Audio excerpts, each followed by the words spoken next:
Yo, what's up mga kailong? Meron tayong project ng Raider Reborn, no? Reborn, tinanggal natin ang kanyang lens kasi nagpalagay siya ng Angel Eye. Ayan. Pero hindi to Angel Eye kasi Devil's Eye to kasi blue and red siya. Yan. Ano nga ba ang pinagkaiba ng Angel sa Devil? Yung kulay lang. Kapag may mapula is Devil Eye. No? Ito pula kasi tapos blue. Pula tapos blue or blue tapos red. Ganon siya. Pero ang Angel Eye minsan green, yellow, ganyan siya. Or green, blue. Wala siyang red. So ano nga ba? Paano ba? Ito. Ayan. Ito yung kagandahan ng ating Devil's Eye. No? Ilalagay lang yan. Ilalagay lang itong heatsink natin. May sobra pa siyang thread kasi nga hindi siya abot. Saktuhan lang. Nakakapit siya. Pero matibay yan pagkakakabit. Ngayon, itong wiring na ito, as we can see, ang ating ground ay black.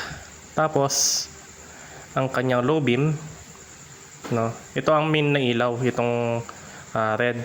Ngayon, ang kanyang park light na Devil's Eye ay itong yellow, no? Yan, pagpasensya nyo na kapag mekaniko talaga madumi ang kamay pero malinis ang trabaho. Ganyan dapat. Yan.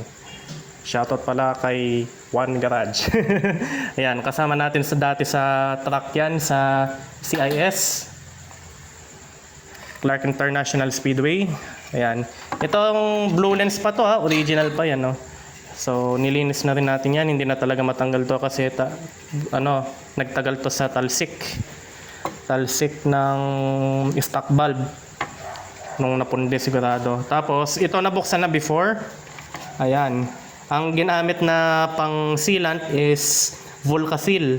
Ayan, Volcasil. Kaya ang pangit ng pagkakaano. Pero, naman. May utak rin naman. No? Yung utak rin gumawa. Hindi may utak, mautak rin. I mean, kasi kapag bibili ka ng sealant na color black, yung parang stock, mahal yan, no?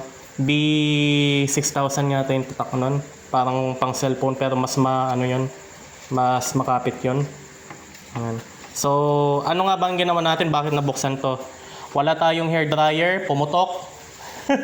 Ngayon, kalan ang ginamit natin para painitin to, para maalis natin.